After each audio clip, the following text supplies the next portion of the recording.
Part of what makes Seattle School of Body Psychotherapy special is that we're committed to being a small program that really mentors students through one-on-one contact.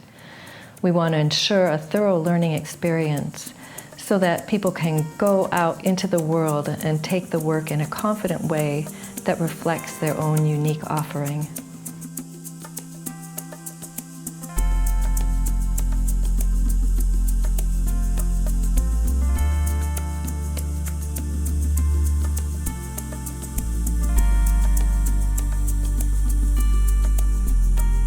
There's a stimulus and a charge, and then that charge leads to a chemical reaction.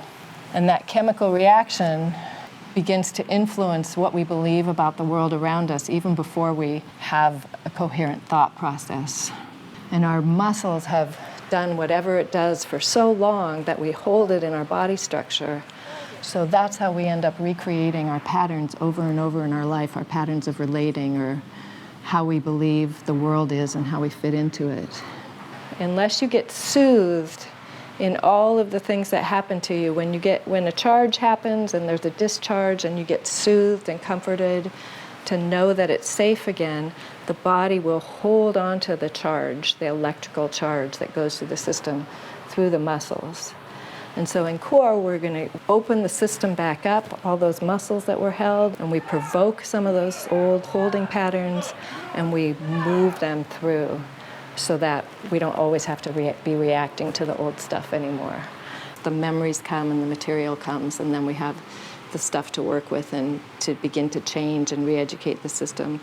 We also use exercises to explore things that we might not understand about ourselves, like what really happens to us when we're relating to other people, like what are the inner things that we've hid from ourselves because we don't remember the old images anymore that influence how we relate. So what we want to do is see what blocks it and open it up, both in the understanding of the material and the emotional reactions, as well as the physical holding.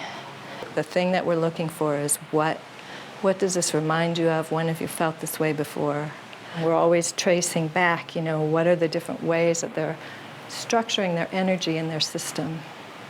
And how can we unwind that, and what is the early experience? Because the body holds energy in the old images, and we can get it when we can get it back as early as possible, and we can move that no that never got expressed, or we can ask for what we really wanted without fear of being shamed. Then we can change the whole physiological experience.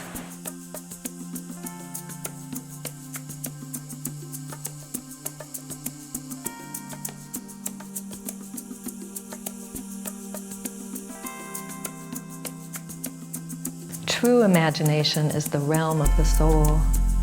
In fact, it's my belief that all good therapy is soul retrieval and exists outside of linear time. At the school, we use our dreams and shamanic journeying techniques to foster this aspect of our healing potential. What you're going to do, Zan, is tell your dream first person present tense, as though it's happening now. If we want to bring this into dream theater, you can cast people into the different parts. My mom and I are in a house, and we hear a noise from above us. I look up, and I see a hole in the ceiling, and there's also a hole in the roof. And there's a large white cloud-like shape that's coming in through the hole. I'm like, is that a polar bear? It seems unreal, but as it comes in, it becomes more substantial, and it slips into the house. And it's looking more and more like a polar bear. And it falls into the house, and we hear it thump down in another room. The boys, Sam and another one, run to go see, and we go running after them. I figure it will be hiding, but nope, there it is. It's sitting on the couch. It's a Yeti. Sam is sitting next to it, poking at it, and I tell him, that's rude. The Yeti is our guest. How do you feel? That was marvelous. That was really fun. I wanted to put the Yeti on a ladder. But it was more it was really good.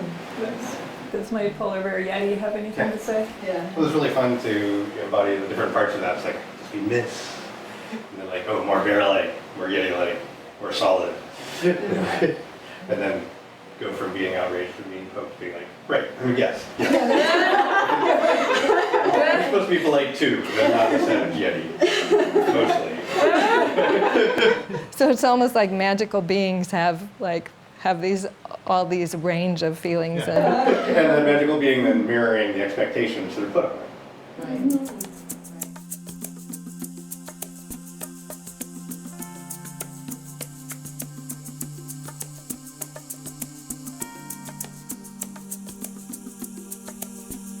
Another thing that we do here at Seattle School of Body Psychotherapy is we really understand how trauma affects, the whole neurological system. And through trauma theory and neurobiology, we've learned that we can, just through touch, we can address the physiological reactions and speak directly to the nervous system and bypass all the other stuff. Or you can feel if the muscle itself is flabby or stringy, which says a lot about how they construct their energy. You will go around and feel different people's muscles in class, and some people's will be just highly charged and you'll feel lots of energy in there, and maybe even that trapped feeling. Other people's isn't even a container to hold the energy and move it out into the world. So it's a great tool for diagnosing, touch can be, but also it's a really good way to speak directly to the physiological reaction patterns into the nervous system, just by really gentle, careful touch with a person.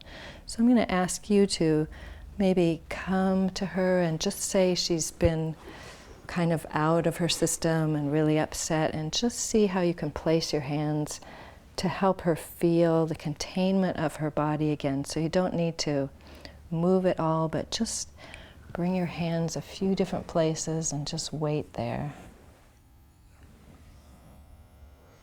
And then it's really important that you sink into it in your own being, that you're really able to relax and kind of feel the experience that you want to help her to have.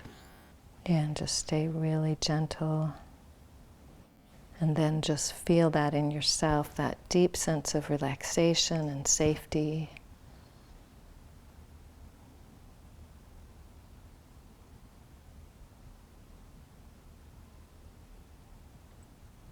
And then maybe bring a hand to your chest, just holding still, so you can help her bring that stillness and that containment into herself.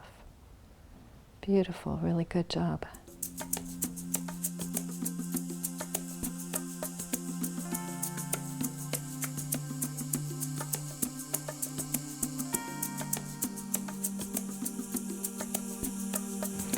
In Western culture, we're habituated to perceive the world through our brain and react from there. The mind is analytical and it lacks the ability for sensory perception. Information from there is always linear, partialized, and reductionistic. The brain is bombarded with streams of images that set off our reaction patterns. It's always survival-based. But the heart area contains the solar plexus, a highly sensitive nerve plexus that gathers information through our senses.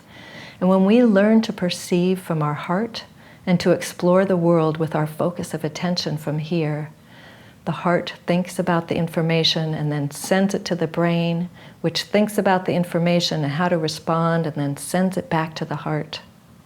There ensues an ongoing dialogue between the heart and the brain. On an EKG, when we orient from the heart, our brain wave and our heart wave actually sync up together, so that then there's not two different waves, but only one unified wave. Heart perception as a way of being is very shamanic and understood by indigenous peoples. Cultivating heart perception is an important part of the program at Seattle School of Body Psychotherapy. It's one that I hope my students will take into their personal and professional practices, and I anticipate will eventually become normalized in the mental health field as well as in our culture.